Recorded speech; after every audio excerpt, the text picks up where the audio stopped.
উত্তরার milestone school and কলেজে বিমান বিধ্বস্তের ঘটনায় ২০ শিক্ষার্থীর জীবন বাঁচানো আত্মত্যাগ করা সেই সাহসী শিক্ষিকা মাহরিন চৌধুরীর দাফন সম্পন্ন হয়েছে।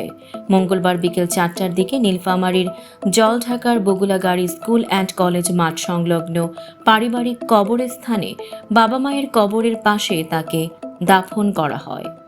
সোমবার দুপুরে প্রতিদিনের মতোই শিক্ষার্থীদের তাদের অভিভাবকদের হাতে তুলে দিচ্ছিলেন মাহরিন। হঠাৎই একটি প্রশিক্ষণ বিমান ভবনে আছড়ে পড়ে এবং মুহূর্তেই আগুন ছড়িয়ে পড়ে চারদিকে। দগ্ধ শরীর নিয়েও মাহরিন নিজের জীবনের পরোয়া না করে ২০ জন শিক্ষার্থীকে নিরাপদে বের করে দিতে সক্ষম হন। গুরুতর অবস্থায় তাকে দ্রুত ঢাকা মেডিকেল কলেজ হাসপাতালের বার্ন ইউনিটে নেওয়া হয়। সন্ধ্যা ৭:৩০টার দিকে সেখানেই শেষ নিঃশ্বাস ত্যাগ করেন তিনি।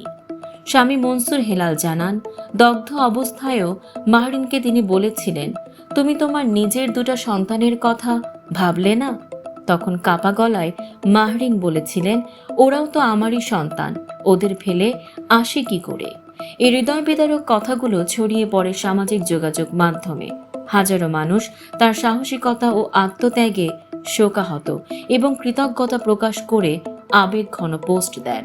জেলা ছাত্রদলের সভাপতি মারুফ পারভেজ প্রিন্স, শিক্ষার্থী অর্পিতা বিনতে জামান সহ অনেকেই মাহরিনকে নীলফামারীর গর্ব হিসেবে আখ্যায়িত করেন।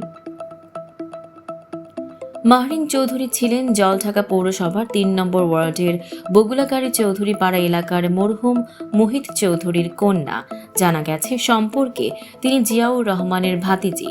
রাজধানীর মাইলস্টোন স্কুল অ্যান্ড কলেজের বাংলা মিডিয়াম শাখায় ৩য় থেকে ৫ম শ্রেণীর কোঅর্ডিনেটর হিসেবে দায়িত্ব পালন করছিলেন তিনি। পাশাপাশি নিজের গ্রামের শিক্ষা প্রতিষ্ঠান বগুলাগাড়ি স্কুল অ্যান্ড কলেজের উন্নয়নের স্বপ্নও দেখতেন তিনি। সম্প্রতি তিনি সেখানে অ্যাডহক কমিটির সভাপতি নির্বাচিত হন।